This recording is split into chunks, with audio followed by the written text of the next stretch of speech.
before I did my first Zwift race, you were calling me. This was like 5:50 in the morning. You were calling me a couple of minutes before the race. Yeah. And I'm like, Greg, what are you calling about? Got to get the comms up. I don't want to talk during this race. It felt like a Cherahalla moment where you're like, hey, let's just chat the whole time.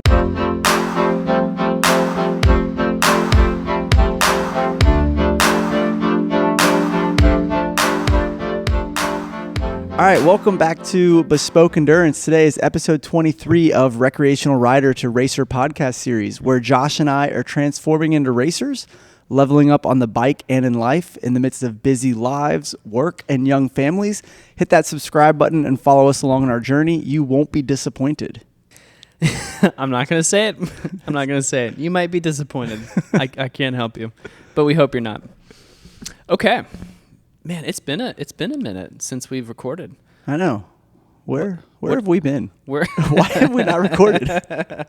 We've been doing a lot of bike reviews, yes, which we're really pumped about. Yeah. These are going to be coming out soon. We've got a new series called Real Bikes, Real Racers. It's going to be fantastic. We're still doing this. Yes. We're still doing this. Yep. We're just trying to do some reviews on the bikes that people are showing up to race at local races of whatever bike that is. Yeah. So honest reviews. Oh, yeah. Dude, it's going to be fantastic. So that'll be coming out soon. Let's talk a little bit training. Okay. What have you been up to? Not much. I know. I feel like I don't know, not retired. I'm hibernating. I'm still riding consistently. Once course 4 was over, and once I went back to work, I was like, oh man, what am I training for these days? So yeah, you're just doing whatever I'm doing at this point. I honestly just text you, hey, what are you doing this week? And I'm like, great, I'll just do that. That and the occasional indoor racing, which we'll get to that a little bit later. Yeah, which has been interesting. But yeah. I love that so you said hibernating. You just wait until the spring to come around, and then you're like, all right, I'm back, baby. I think the real question is, what have you been doing? Because that's what I just try to copy and do. Yeah. No, it's great, honestly. One of the things I took away after kind of the racing season ended was really starting to hone in on some of my weaknesses. Okay. And obviously, you know this very well, but for the audience, one key weakness of mine right now is sense of direction. Wow. Okay. Wow. No, that's true. Okay, fair. That's true. There is people that would attest to this. That's not where I was going though. Thanks for that, by the way. A little slight just before I get into another weakness of mine. Sense of direction has never been my strength. Have we talked about on this show? Have we talked about this? Sense of direction? No, at course. Oh, well.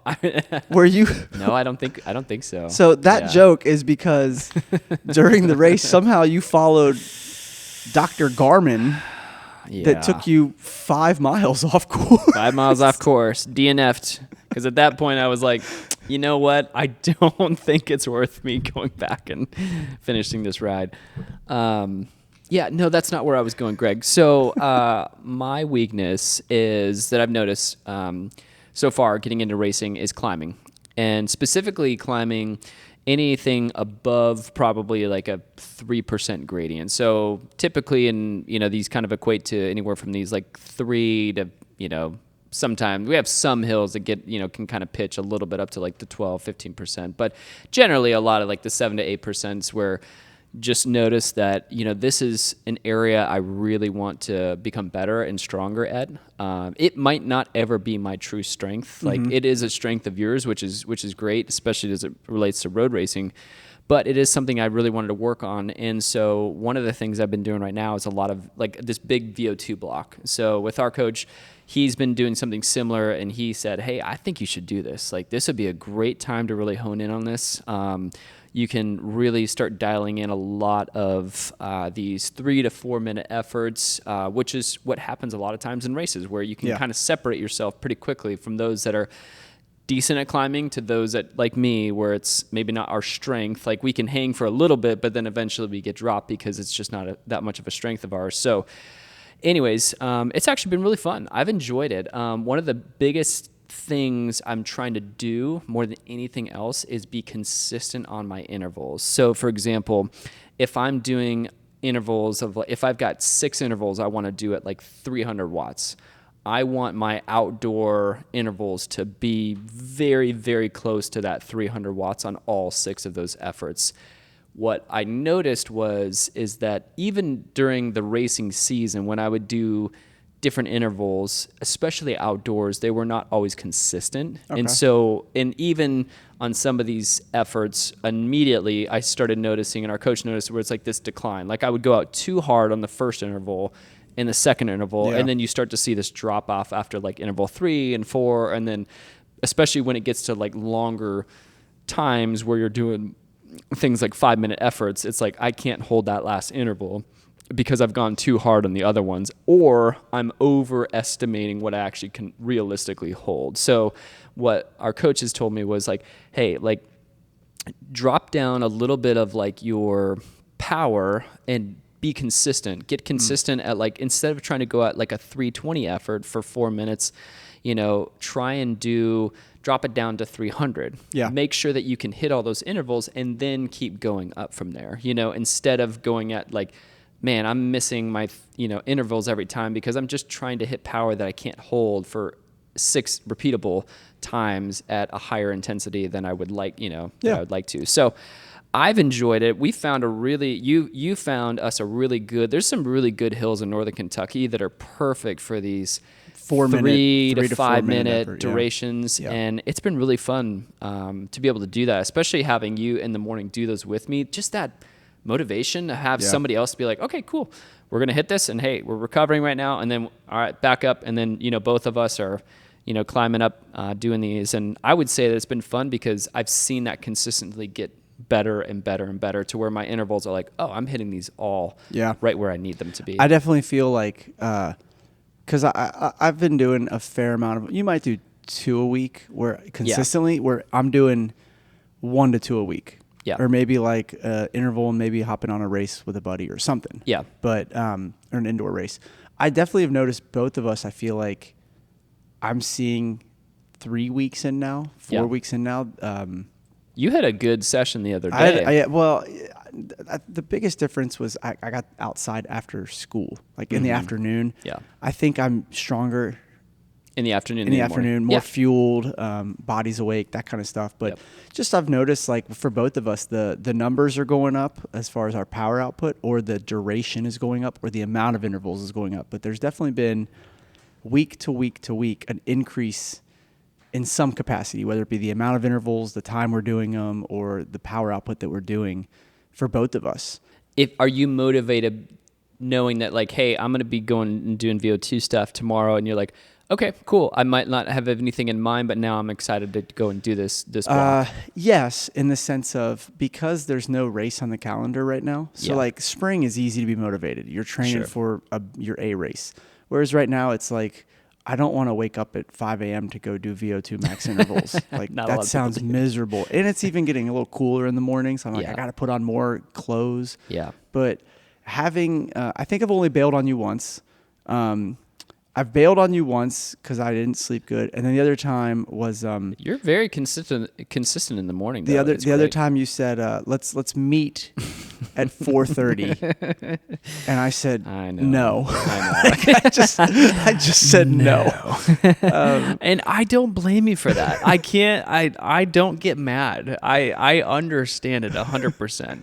Like I realize the insanity of going out and doing anything that early for most people. It's simply just the time that I have that I feel like I've only got this window that I can really pull this off in the midst of everything else going on in my life. So but I understand it. It's not a but I'm similar. Like I can tell on our family life it's a lot better when I'm coming home from school and immediately helping the kids with homework versus like I'm going to be in the basement for an hour spinning. So it's my wife's been generous with it, with coming home from school, but I know it still is better overall for the family if I can just get it out of the way in the morning. So I have appreciated the accountability of it, and it's been fun too, because like it's like we're kind of still doing our own workout in the sense. Like I never feel like we're racing.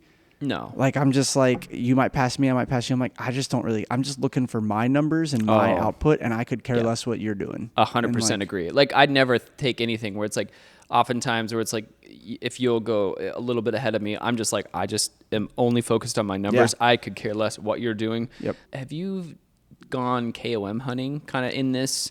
Because I feel like there's a couple of times where you've put out some good power and you're hitting some of these top 10s on some of these efforts. I haven't, but I have realized why people do it this time of year. Yeah. Because it's like the freedom of, I'm still fit enough to get some KOMs, but I'm not, it's not going to affect my interval training or my plan that I'm on. So I'm like, like we did a hill the other day, or I did one, and on the last effort, it was a 4-minute effort, and I did 5. And so on the 6th one, I was like, I'm just gonna, whatever is left, just a full out effort up this climb. And I ended up getting, I think, 4th on the segment. And I was like, dang, that was after 5 of these. Like, yeah, it was impressive. I didn't ride with you, but I saw it afterward. You texted me, and I was like, that's great. Yeah, I mean, I was like, oh man, like. But then at the same time, if I go ride 3 hours, I'm not going to be like, oh, let's just start off with a hard at VO2 effort. I don't want to do that. That's true. That's fair. But I understand it, though, too. I've actually seen that a lot on Strava, where it does make sense, where a lot of people are probably KOM hunting around this time of year, because you're right. Like, for the large part, racing season's over for most, and this is a perfect time. Weather's been, at least here, has been amazing the last couple weeks, and so... Man, getting outside when it's not brutally hot or really cold, it's like... You warm up pretty well. Yeah.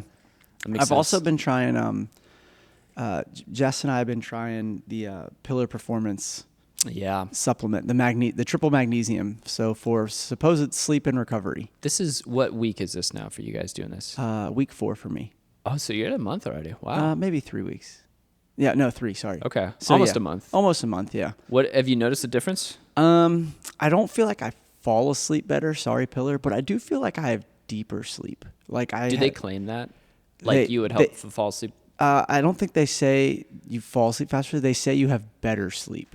Okay. So I do feel like I get a deeper sleep. Like I dream way more recently. I've been having some just memorable dreams. I'm like, that's weird. I never dreamed this much. And then... Any of them about cycling and doing VO2 stuff? No. But Jess, she's been training for a half marathon. And so she had a really long run a week ago, like a 9-miler. Mm-hmm. And she took it after her run that night before bed. She woke up the next day and she was like, I am very surprised at how less sore I feel. And I was like, yep, that's interesting. Yep. So I know that's one of the things with magnesium. At one point I was taking magnesium pills after like really hard intensity days, or like being at the gym, like just feeling that initial soreness and stuff. And I don't know, some of it, I've always struggled with the placebo effect of it too. So you're kind of like, is this really helping, or is this just me hoping this helps, and then my brain saying, yeah, this helps. You know, you feel better in the morning. So I don't know. That's always a tough one for me. But I don't feel... I never did it consistently, like every single day. So I guess it would be interesting from your test. Yeah. However long you guys do this, is to see like, hey, 6 months ago we were sleeping not as great, but now fast forward, we're sleeping a lot better. She woke up. She only does it after a hard workout. So she's not consistent with it. So she was really groggy the other day. I feel like I've adjusted. I'm not really groggy anymore. I do feel like it's a deeper sleep. I think what stinks, I've noticed, is when I wake up like in the middle of the night to pee or something, like come out of a deep sleep, like I have a hard time going back to sleep. It's weird, but it's like, maybe it's like I'm getting so much rest in the deep sleep that my body's like, okay, you're good now. I don't know. We're solid. I'm like, why am I not falling back asleep? Like this is false advertising. I don't know. So I'm still figuring it out. I mean, it's obviously going to affect everybody different. All right, before we go any further, we want to give a huge shout out to Road ID for not only supporting our podcast, but also letting us film right here at their headquarters. If you're a cyclist, runner, or someone who just wants peace of mind while out on the road, Road ID has you covered. Their medical IDs provide crucial info in case of an emergency, and they look great too. Do yourself a favor, check out roadid.com and grab one today. Big thanks to the team at Road ID for their support. We also want to give a big shout out. This episode is brought to our sponsor, Chris Carville, the bike lawyer.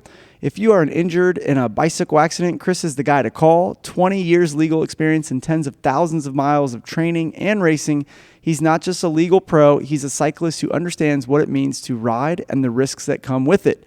Chris helped me out with my insurance claim when I had an accident back in 2020. He was great to work with and made the process smooth and took the burdens off of my shoulders.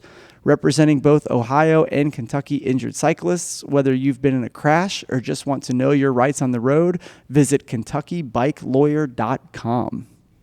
Okay, let's get into the meat and potatoes of our discussion tonight. Little Zwift Racing, baby. Yeah, so we've been trying to liven up the fall training right now because we're in this time of like not as much structure. I know you're still doing some structure, but we're kind of like, okay, Zwift Racing and figure this whole realm out. Like we've been Zwift interval training all season, Zwift Z2 long rides, but not really jumping into races or jumping in them together. And so we've kind of been tackling both the past couple of weeks and having some fun with that. So yeah, I'm brand new to this. I know Zwift Racing has been around for a hot minute, but it's exciting. It's a different side of Zwift that I've always been somewhat curious about, but now that we've dipped our toe into it now, at least for me, having done this now twice, I understand it. Like I can understand people's excitement around it. I can understand that if you're on Zwift a lot, this is a really good way to kind of break it up, and also something to motivate you to do, to get better at, to get stronger at. I think there's just a whole different realm of Zwift. If you haven't done a Zwift race before, or if you've ever considered it, it's really it's something that it gives you a different side of Zwift that I think a lot of people might appreciate and enjoy. And so I think what would be fun is we've got a 2-part kind of series on this with Zwift Racing. This first part tonight is really talking about us getting into Zwift Racing. Okay. And then I think part 2 would be fun to have our buddy Mike on, who's been Zwift Racing for a long time and does it pretty much as all throughout the year. And that's like his formal training. He's got the controllers. Yeah. He knows so much about it that we've discovered, even just doing Cherry Hollow with him, there's like, man, this is a whole different like community that you can just deep dive into. And it's exciting we're going to have him on as a part 2 to really kind of nerd out on the Zwift Racing. But I think for part 1, where I would love to start is really diving into if somebody is considering this, if somebody's never done a Zwift race before, or maybe they've just seen it, right? I'm curious to know from you, what do you think the essentials are that you need to get into the basics before you do Zwift race? Okay. Smart trainer. Yeah. I cannot imagine doing a Zwift race on a regular resistance trainer. Like there has to be that elevation change, the feeling, the effort of the group. I would say in general, you got to have a fan. Yes. And a good one too. Yeah. A towel, because you're probably, I try not to get sweat all over my bike. Oh. So I try to cover it pretty well. Yeah. Because you're going to sweat way more. I'm trying to think. Do you need a heart rate monitor? Do you think that's essential or not essential? I think you're probably going to look at that more on Zwift than you would an actual outdoor race. Yes. Like I feel like when I'm going on Zwift up climbs, I'm looking way more at my heart rate than when I'm outside racing. I'm not paying attention to any of my numbers. I'm just going with the feel of the race. So I would say yes, you need a heart rate monitor. Like, okay, no, like strong optional.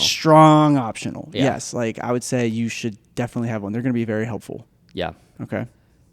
Do you think you need the Zwift companion app for racing? Yeah. No, not for racing, because all the turns are preset. Yeah. I don't need to turn. I don't need to chat with people. Yeah. I don't need to say ride on. Like, it would be nice. I was waiting for those in our Zwift race, and I never got those from you. Nope. Now, do you think it would be fun to be on Discord? Like for Like as a part of like the Zwift Racing community, to be a part of that. to like talk that to thread. people. Yeah.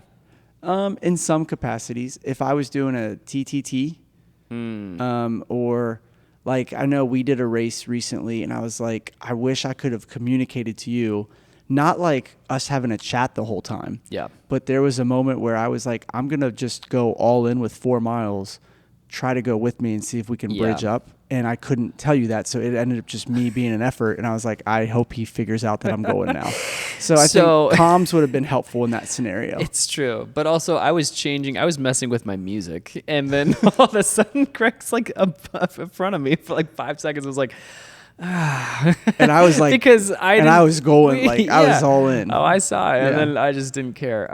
But it was kind of funny because I was like changing music and I was like, no, I don't like this song. I don't like this one. And I just was not like very different than a real race where you're just kind of like I was locked in for the most part. But Yeah. then there was a couple moments where we obviously had it to where we fell off the back and the B group. And so there was like 4 of us, you and I both with these other 2 that were kind of all just kind of doing the race together. And so I got a little bit, I was like, all right, we'll just finish this together. But I think that's interesting. I think, in terms of just the setup and things you need, I would agree with everything. I actually didn't. Anything? Is there something I'm missing? Like, No, I mean, really, I would think that the biggest thing would just be a really good fan because, and it doesn't have to be a expensive one, just a decent enough fan. I've realized that sometimes my little Honeywell fan is not sufficient enough for me, especially when I'm going like really hard, like what we did in our B race.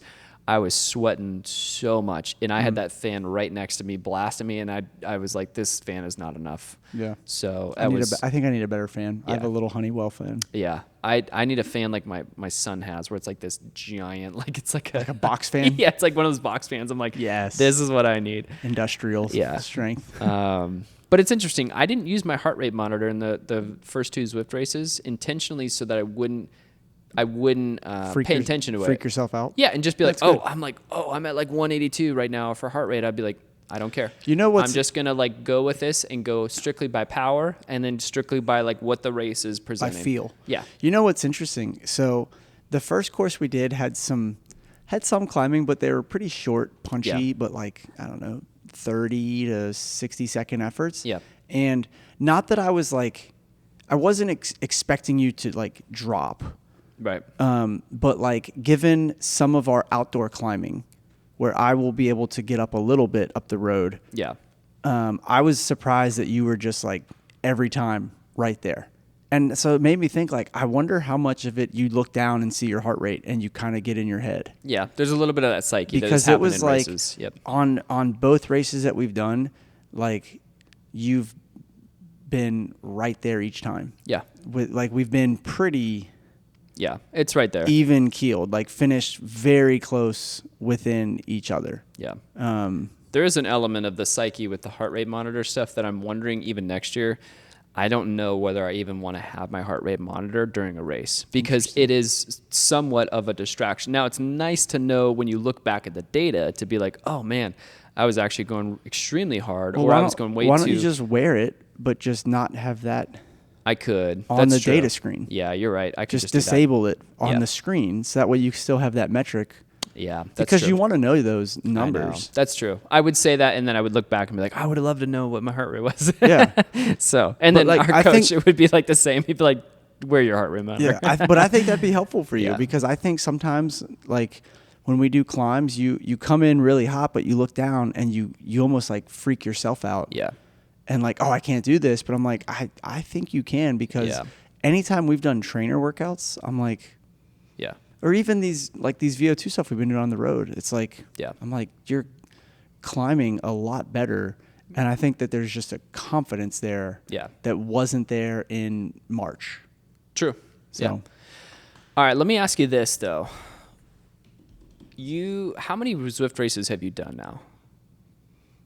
not many, like less than, are we counting pure on races or are we counting the like just the whatever. Fondo events in Zwift, like the Tour de No, Zwift, where no. people kind of go hard for 40 miles. Okay, I'm so talking like a pure pure a Zwift race. half to hour race. Yeah.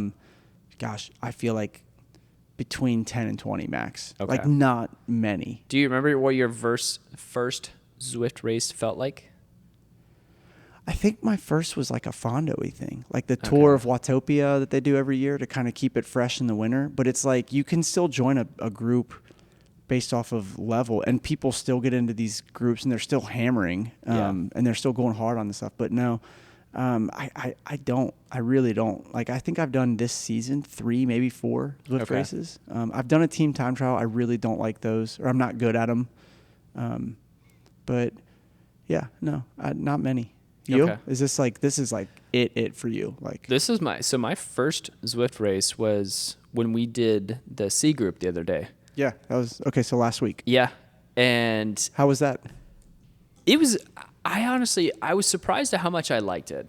I was surprised at how much fun it was to really have a different kind of experience in Zwift.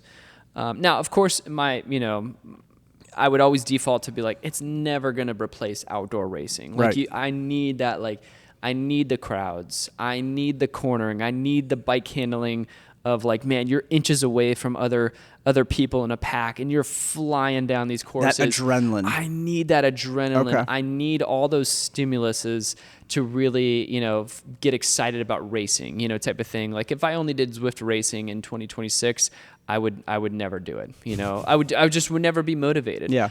However, I do think that, like, what is interesting to me is to incorporate some of these to kind of break up some of the Zwift training, and in terms of intensity, where you can really get a pretty good high intensity workout, depending on these different categories. And I think it's just kind of fun. It gives you a little bit of that race simulation, to where you're getting some of these, like, oh, this guy's kind of attacking, or there's a breakaway, like, oh, we need to try and catch up, type of thing. So I think it's really fun. I enjoy it. I probably want to do a lot more. I just don't know when it comes to race season how much I would do of these when I'm in blocks of training. Yeah. I think in general, I would still lean on, like, structured intervals are going to be probably on the whole better. Yeah. But I do think it's a fun way to break it up. And I think that anybody who's doing Zwift Racing I could easily understand how you could get really excited about, like, this is what I love doing. Well, I'm curious to talk to Mike next week, because his structured training is Zwift Racing. Yeah, He doesn't do I know. traditional intervals like we do. And I mean, he took it straight to both of us at Cherahalla. So he's doing something right. Yeah. So I'm curious to kind of pick his brain next week on how he incorporates the structure with just pure racing. Yeah. Because I don't think he does. Like, I genuinely don't think he does A lot of structured interval training. Yeah. I think it's just two days a week of Zwift Racing. And I think he does like 2 Zwift races on each day. Yeah. So one thing I am curious about is the Zwift Racing categories that they have. So there's A, B, C, and D. I don't fully understand those. Do you know how they work?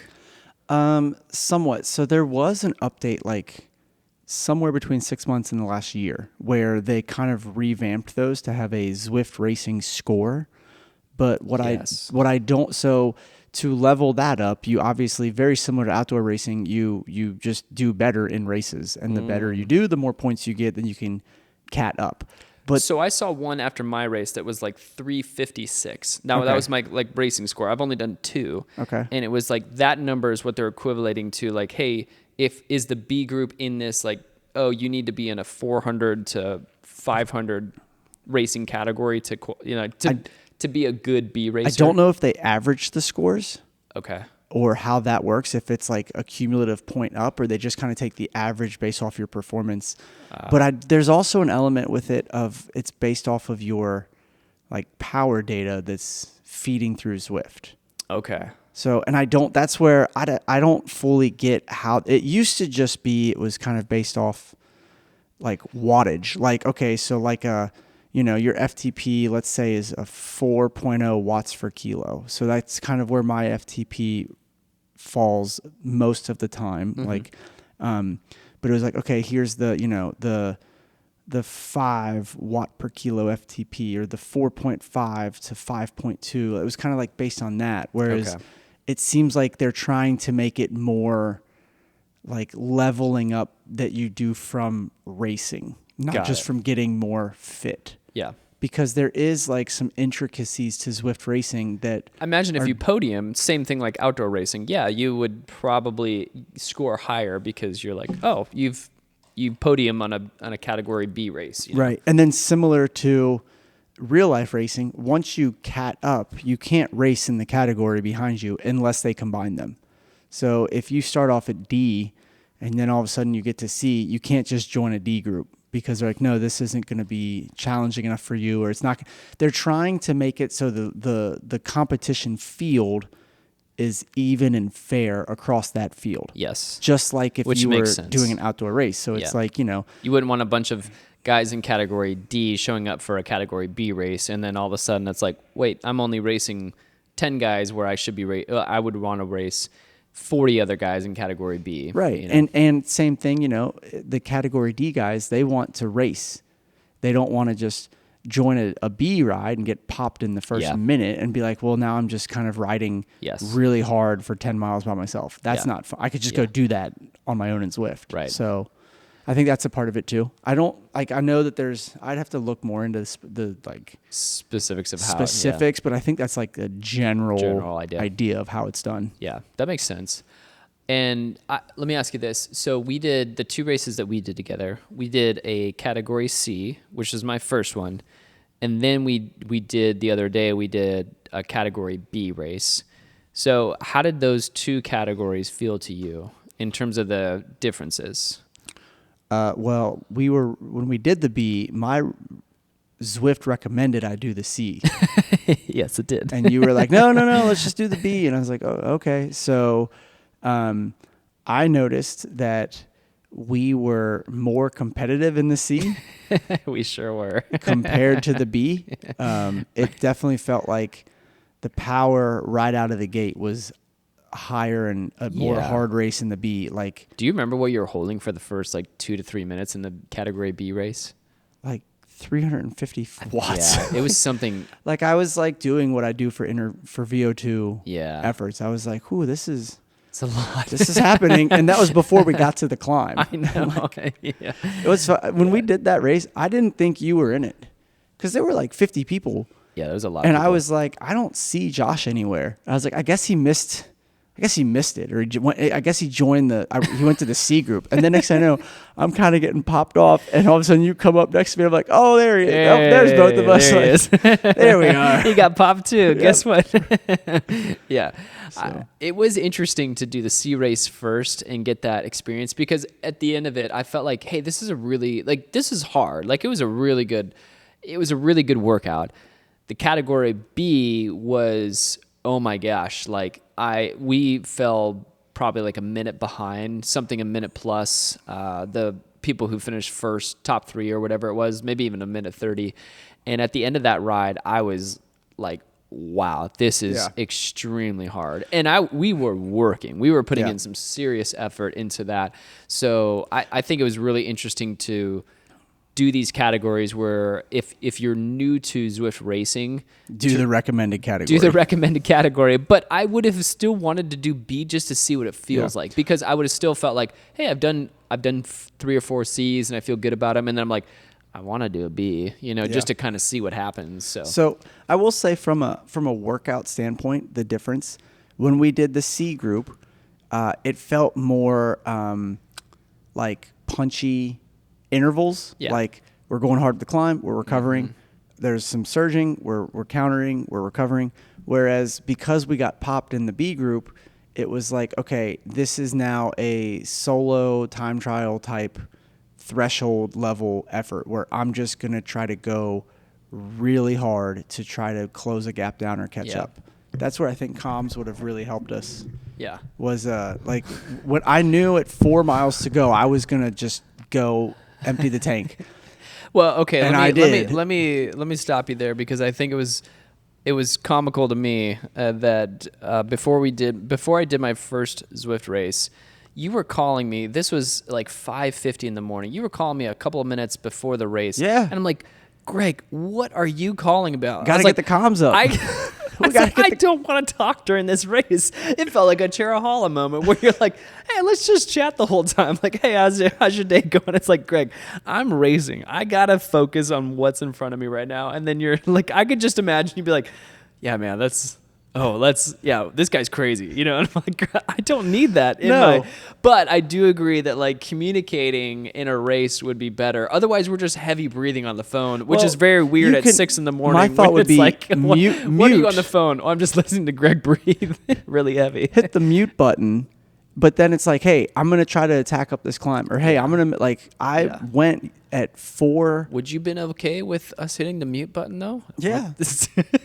Because whether you're muted or not, I'm going to say, hey, I'm attacking at 4 miles. Hop on my wheel. Get ready. Right.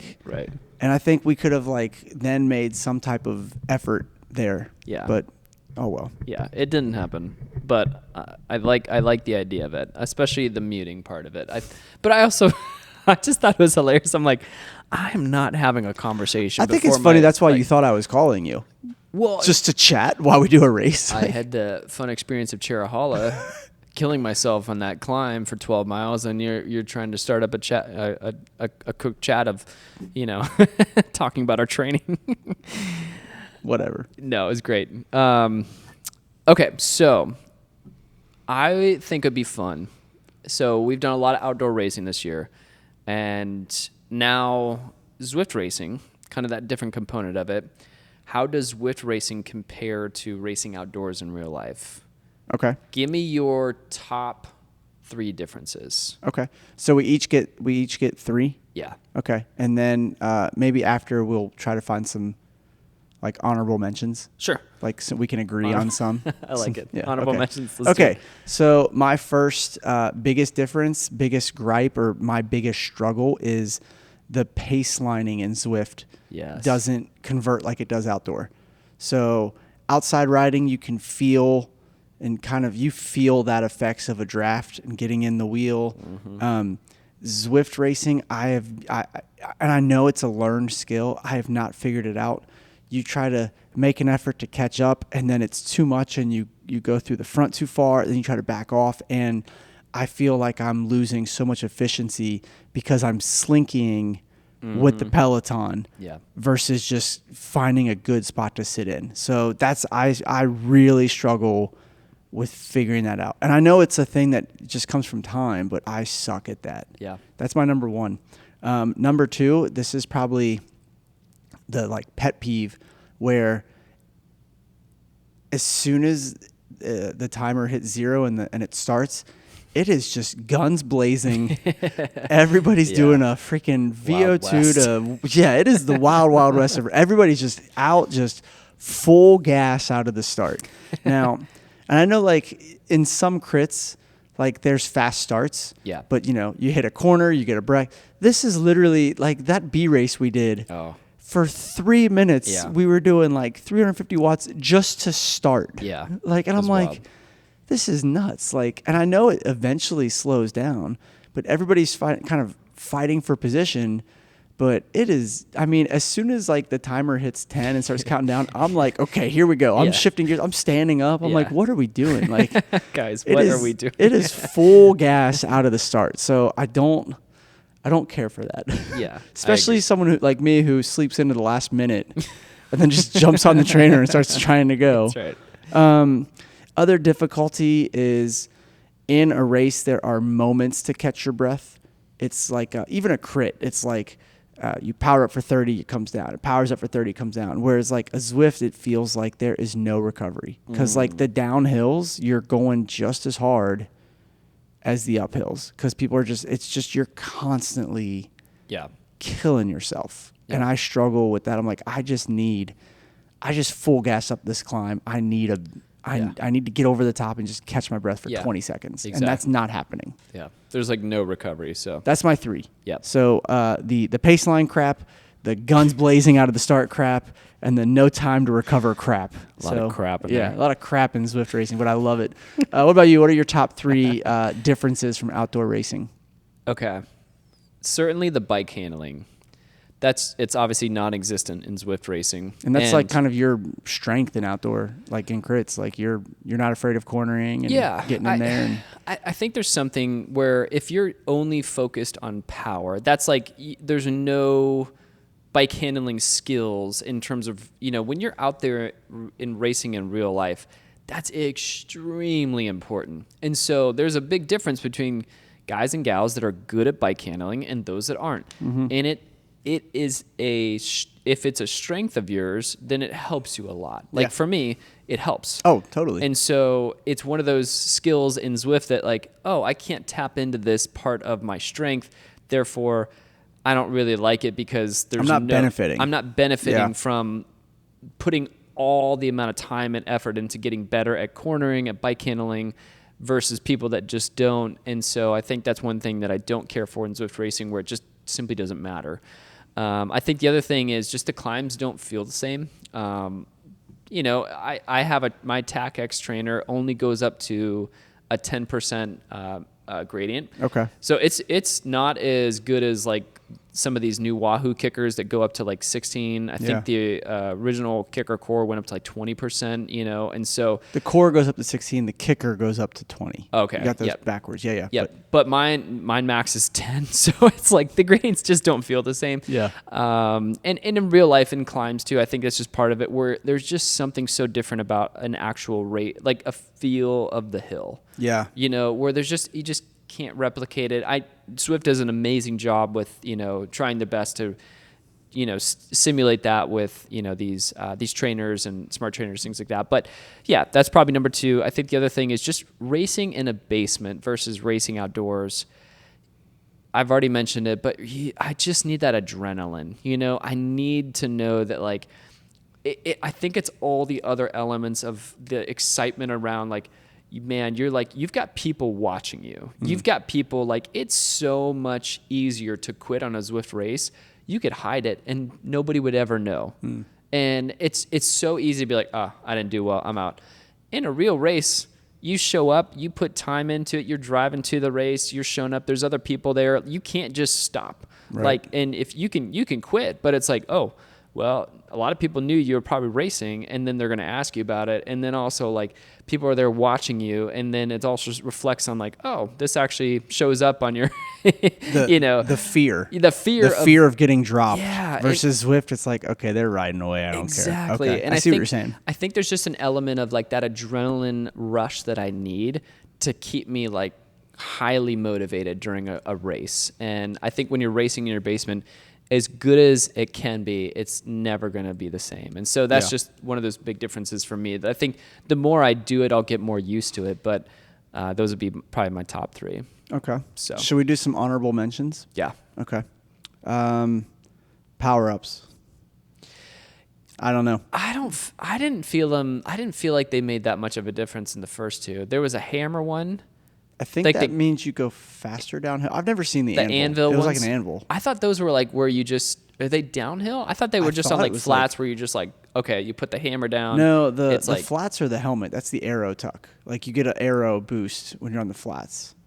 It's like a little helmet. I think I've never seen the anvil, so I think it was like. Is it a downhill one? I think that's what because there was already a flat one. So somebody help us out.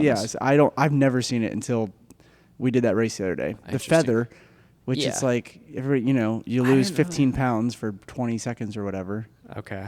I just feel like I'm not a huge fan of the power-ups because I know there's a whole strategy to using them at the right time. And it was pretty funny in the C race where all of a sudden you just say feather, and just like, or like the worst was we hit the downhill and everybody's got an anvil and I got a feather. I'm like, well, this is not going to help me at all.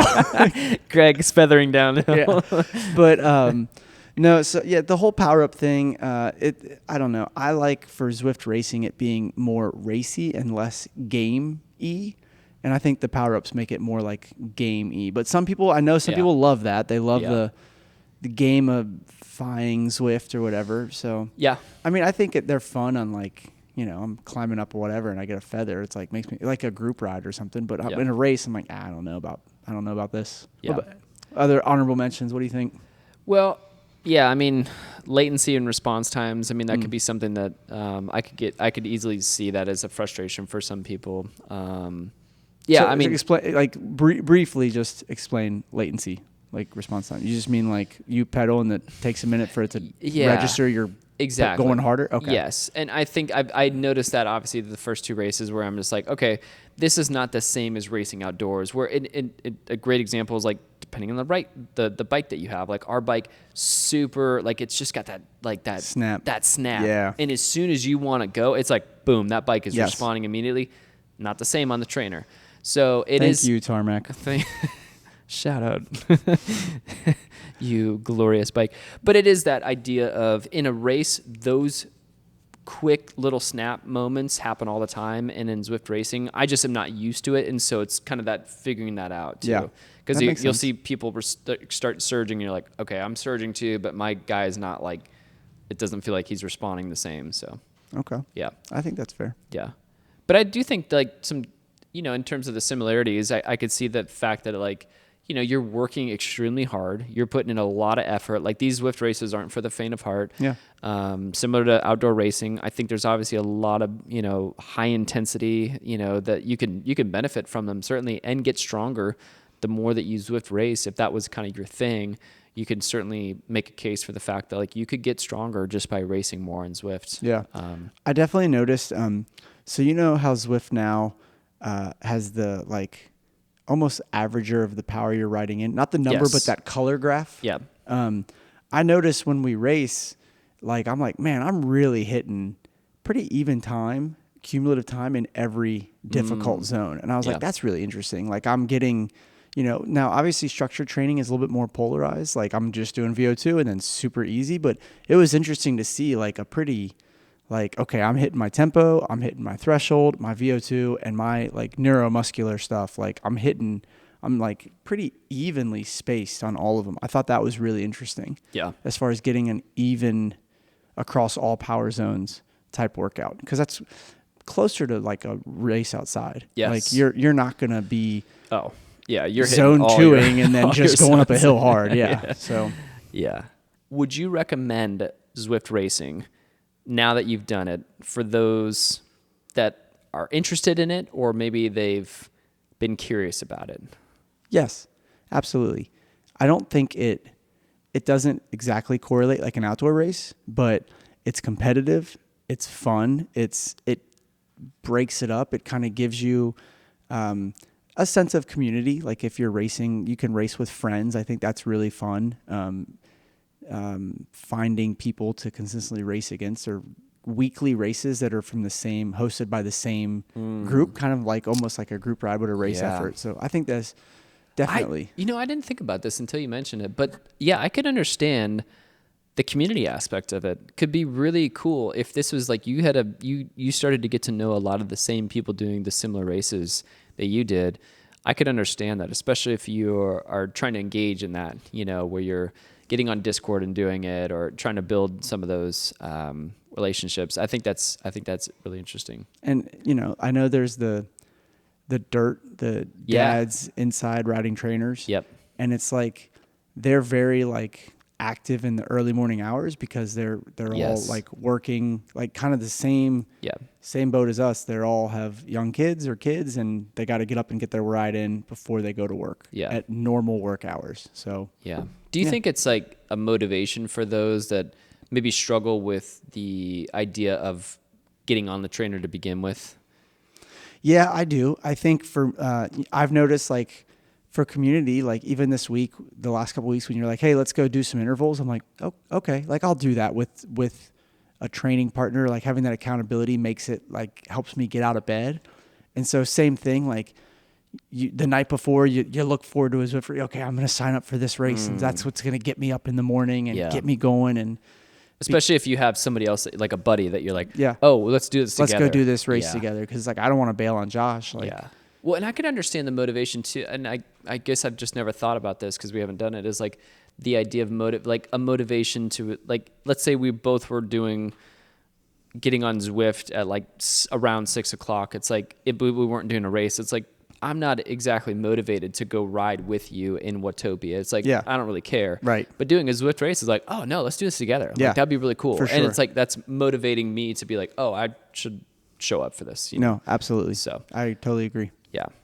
All right, we want to hear from you. If you've dipped your toes into Zwift Racing, message us your funniest or hardest first race story.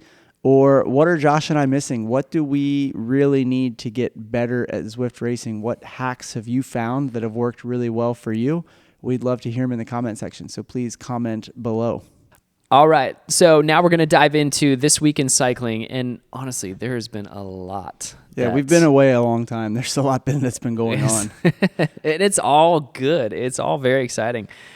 But the first thing I want to kick off with is the new Wahoo Kickr Core 2 came out. Yes. And this perfectly goes along with our Zwift discussion. So it's a great time to get into indoor cycling. Yes. So let me ask you this. How is this different from the first model?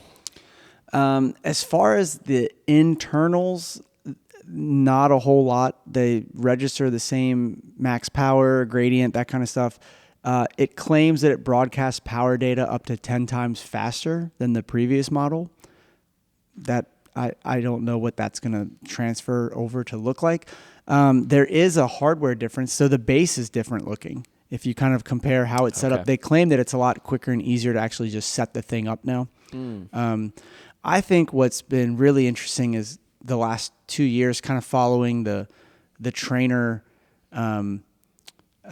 metamorphosis or journey of the trainer. So the Kickr Core used to be between like $800 and $900, and Zwift then started making their own trainers. They bought a company that made trainers, and Zwift made a trainer that was on par with the Kickr Core, and they released it for $500. And so Kickr and all these other brands that kind of had their mid-tier trainers had to start dropping their prices. Yeah, to compete. Then about a year and a half ago, Zwift partnered with Wahoo and started selling, like both are now selling on their websites. Like Wahoo is selling Zwift products and Zwift is selling Wahoo products. And they're starting to sell the Kickr Core with that Zwift cog that we covered a couple weeks ago.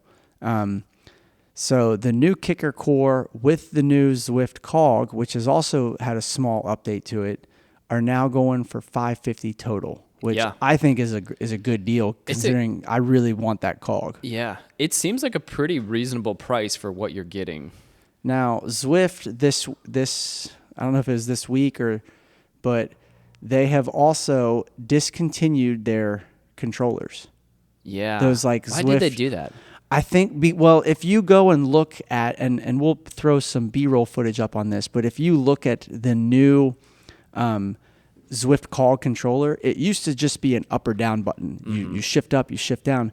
Now it's two hardware pieces that you mount on your handlebars on each side, and it looks like a very condensed miniature version of the two Zwift Play controllers. So I don't know.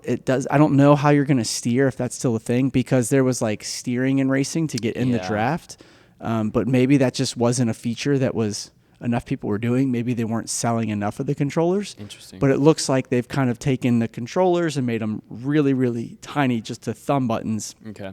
And made that the controller for the new Zwift cog. So the cog looks the same, but the controller for it has been updated. I haven't heard anything different about the cog itself or any hardware in that. Yeah. So that's kind of for $550. You get the new Wahoo Kickr Core 2 and the updated Zwift cog with the updated Zwift cog 2 controller. So I think it's a good deal. And what is the grade simulation, max power, for this particular new update? So I might botch some of the upper tier trainer numbers, but so the core measures up to 1800 watts, which I couldn't hit that in my best dream. It's not a lot of people hitting those 1800 watts. Now the actual Kickr, I think, goes above 2000. Yeah. It's like 2000 or 2200. I remember that. The simulation on the core goes up to 16% gradient. Yes. The simulation on the Kickr, like their top end trainer, I think it goes up. Oh man, I thought it was 20%. Right? I was gonna say 18 to 20. Maybe it's Yeah. But I mean, but at the same time, when do you really need to go climb a 20% hill? That's right. Like even Alp Yeah. to Zwift is like 11 or 12 max at like at the steepest section. So, and I mean, you see the majority of people doing the Tempe Fuge. yeah. How do you say that? I think Tempest Fuge. I think. You see a majority. I always of say people Tempest Fugit. Tempest Fugit. I don't speak where are Latin speakers? Please comment with us. Somebody is screaming silently listening to this. Type out how to pronounce it, and I really need you to dumb it down like by syllable. Yeah. But I think it's Tempest Fuge. Okay. I think. Yeah. All right. I'm probably way off. Someone is speaking Latin like these freaking idiots. These knuckleheads. And the people that just ride Zwift and don't even pay attention are like, what are they talking about? They know what I'm talking about. It's the most popular course. You know why? Because it's so flat. It's the pancake flat. It reminds me of the bike trail here. Yeah. The Loveland bike trail. Yeah. It's flat. It goes forever and it's overcrowded. Yeah. And now, just like on the real life trail, you see the weirdest bikes on that route. Yeah, you do. in Zwift. And I think too, some of the grade simulation too, where it's like 16%, 20%, and 18%. It's like they probably have a lot of stats that say like probably 99% of people don't even ever go to a lot of these like climbs that they have where their grade simulation goes up to that. And you're like, all right, what's the point of having a 20% when 99% of people aren't even climbing these? So. I mean, the only time I go and ride really hard climbs in Zwift is if the race goes over the hard climb like I said in the beginning, I've only done maybe 15 or 20 races, so not a lot. Or if I'm specifically training like the Alp for like, I'll go do intervals on the Alp, where it's like I'm tired of that erg mode. We all know I hate erg mode. I want the real thing, so I'll go the closest I can get. So I'll go to the Alp, and hey, I felt great at Cherry Hollow this year. Yeah, it's true. So okay, what else? What else is going on this week in cycling? One of the things, very hot topic and very controversial, was these protests that have happened at the Vuelta.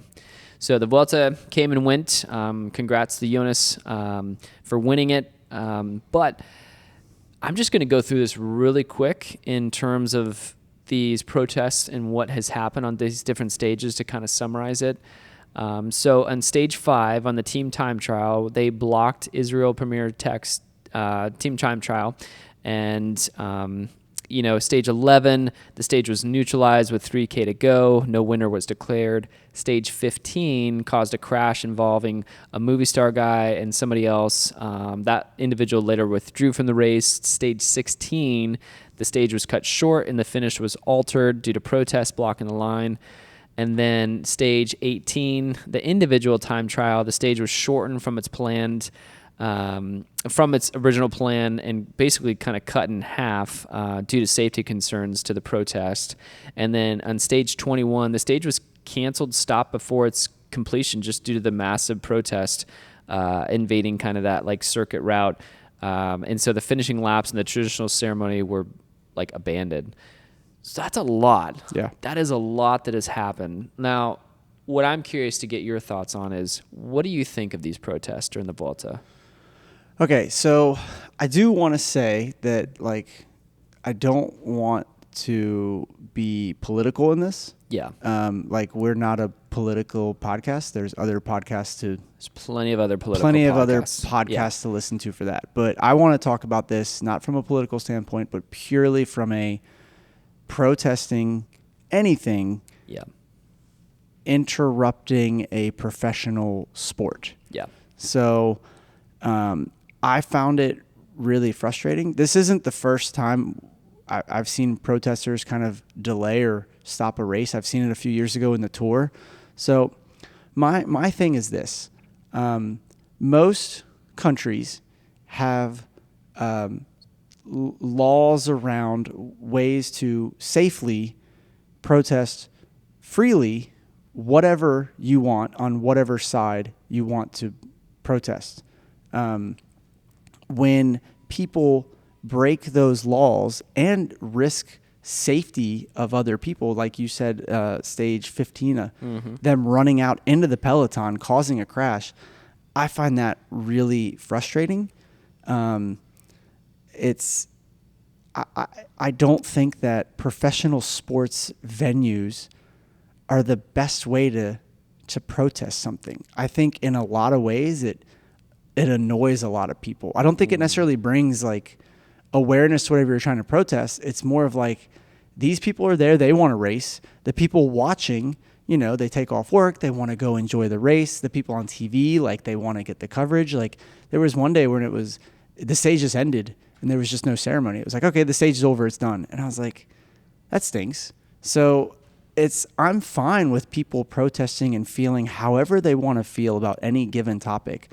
I just think that most countries have laws to safely fulfill or carry out that right to protest. And when you start doing it in a way that is in this place you're at illegal and jeopardizing safety, it to me is like, it almost has the reverse effect. I think that if they're trying to protest to get more people to support whichever side they're supporting, it's like people are more like me. I'm just like, I just want like to watch this. I think for professional sports, there is a bit of an escape where people go to watch entertainment. It's entertainment. People want to watch professional sports because they want to kind of forget the troubles of the world. And I'm not saying that means you shouldn't be active in your local politics or national or world politics or whatever. I'm just saying, like, there's obviously times and places for protesting. And I just don't think interfering with professional sporting events is the way to do it. Yeah. That's my take on this. I agree. I think one of the things that also made me frustrated about it too is the main thing that really got me was when you start endangering the riders. Yeah. It's like, what are you doing? Now you've just pissed off everybody else. Yep. And anybody that would have maybe considered siding with you is now like, what the heck are you doing? Now you've made somebody crash. Like, that is part of their livelihood. And also, like, now you've just like disrupted the race itself. And the fact that like you've now altered this race in terms of like the results in guys like Almeida, where it's like he could have finished differently, potentially, with some of these alterations that were made through these various stages.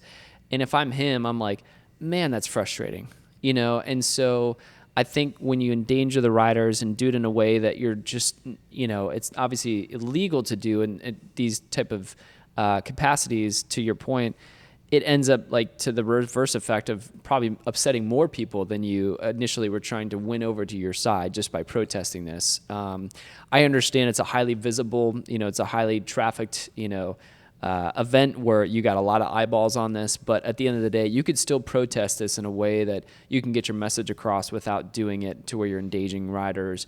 You're doing it in a way that's altering the race itself. And so I think that's where I don't agree with their tactics of going about it. I think the other thing that was probably frustrating that was the ball was dropped on the Vuelta organizers was just them scrambling to keep it safe, and they really failed to do that. And if I'm a professional cyclist, I'm livid after this race thinking that, what are you guys doing to protect us as the riders? I'm an athlete. I'm putting my life on the line every single race being out here. This is not a safe sport. It's not a safe sport. It's already a dangerous sport. It's already crazy dangerous. The marginal error can be catastrophic. And I think they were just, I think the frustration would have been the fact that like as soon as this started happening earlier in the stages, you could bet money that it's going to continue to happen. And so it's like they should have gotten better and better at protecting these riders as the race went on. But it seemed like it just got worse and worse. And you're just like, it definitely wow. seemed to escalate more and more and more. So. I think, too, a lot of people think, oh, the Vuelta is such a covered event, so this will give us the awareness that we're trying to spread. But then when you turn on the news and you don't see, oh, bringing awareness to the situation that you're protesting, you see, oh, these riders were injured. Oh, the race was canceled. Oh, it's more like negative press. And I think that kind of has the counter, like what you were saying, the counter it's like the counter effect of what you're trying to do. Yeah, absolutely. Yeah. Okay, so along with the Vuelta, I thought one of the things that was really interesting was the UAE team dynamics that kind of were on full display when you don't have Tade in the race. And, Almeida is their guy. And yet you have guys like Juan Ayuso who were just kind of doing their own thing and inevitably just said, you know what, I don't care. Yeah. And obviously he's going to end up on a different team. I think his contract's up at the end of this year. Oh, they kicked him out. Yeah. They're like, you're gone. Yeah. But I just, man, I understand if you're that good of a rider. Like UAE has a couple of guys that could be their own GC guys, Sure. right? Yes. Same thing with Visma, where it's like, a couple of those guys where like, they're just so good, but yet they're these super domestiques. And obviously they help guys like Jonas and other, and guys like Tade, where it's like, I get it. Like there's a different tier for those two versus their other team members.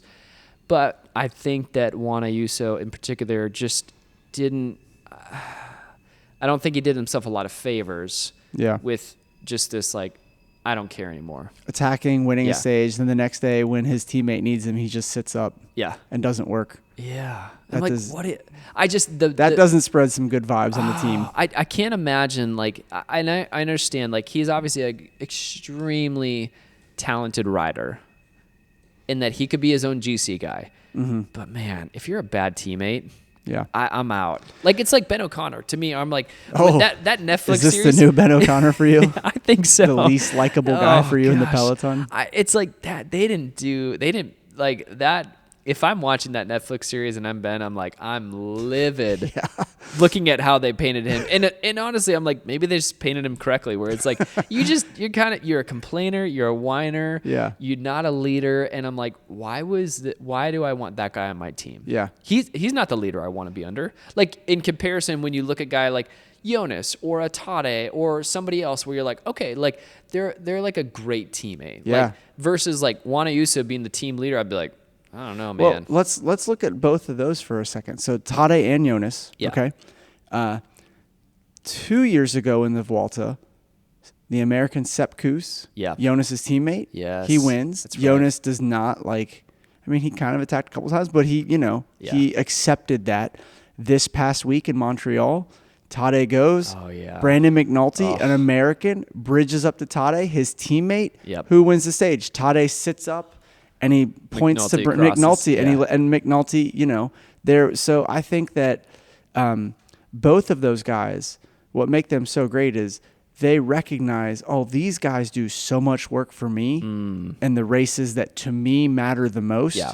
And so when I'm doing a race that doesn't matter most, like if this guy's gonna, if we're gonna be crossing at the same time, and he's a foot in front of me, that's awesome. Yeah. Like he worked just as hard to be up here, and I respect that about both people on those teams. And even on the spring classics, Vanderpool is the same way. Whenever Jasper Philipsen won what's that race with the Poggio, that final climb? I know what you're talking about. Is it Liège-Bastogne-Liège? Is it that race? I think so. Yeah. And Philipsen won it, and he out sprints Vanderpool, and Vanderpool's at the finish line celebrating when Vanderpool was the favorite to win. Yes. So I think that's awesome leadership. Yes. That's the teammates that you want to be on. And when you've got, well, because they're inspiring other guys that they're like, exactly to your point. Like if I'm on that team and I'm killing myself in the Tour de France working for Tade or even working for Jonas, I'm thinking, man, these guys are like, man, this is crazy. This is like brutal for me to get through. And then you have this opportunity for like a Brandon McNulty to be celebrated, to be like, oh my gosh, man, dude, he'd let me like win this race. That's pretty cool. I had my coaches in high school, they used to say, cancer spreads. Cancer on a team spreads. Yeah. What do? You have to cut it out. Yeah. I think UAE is potentially cutting out. Yeah. I agree. Ayuso for being cancerous to their team. Yeah. So. Okay. Last quick segment here is the Strava Power Skills. This has been a new feature that's come out in the app. You've seen this. Yep. What do you think of it? There was an app a few years ago that was similar data. So it was called The Breakaway. Christian Vandevelde, I saw a lot of advertisements that he was using it. So if I understand it, it's basically Strava analyzes like all of your power data and tries to break you down and classify where your strengths and weaknesses are as a rider. Yep. So it does sprinting, climbing, and attacking. Yeah. Like, so sprinting, like 30-second attacks, attacking being more like 2 to 4 minute sustained hard efforts, and then climbing being that more like nothing that we have around here type of climbing, like that Cherahala or like, European mountain climbs. It's interesting to kind of see where I think, the best athletes always they know their strengths, but they focus and point to their areas of weakness and what to improve. You even said at the beginning of the show, you admittedly said, okay, like climbing is my weakness. That's what I want to get better at. And so what have you been focused on the off season? Yeah. You're climbing. Yeah. And so I have no doubt that that's going to pay huge dividends to you in the spring next year. So I like it. I'm curious to see how the data of it's really going to affect anything I do. Yeah.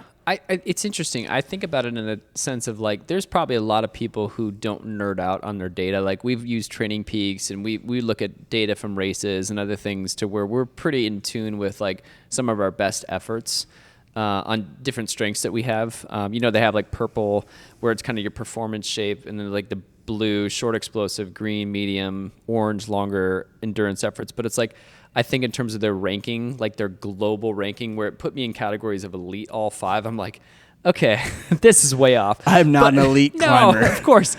But it's like, sprinter. But the way I've understood what they do with it is they base it off their whole database across the world. So it's like, okay. So you are elite compared to the average commuter. Yes. That's what it's saying. Exactly. Which makes me feel great.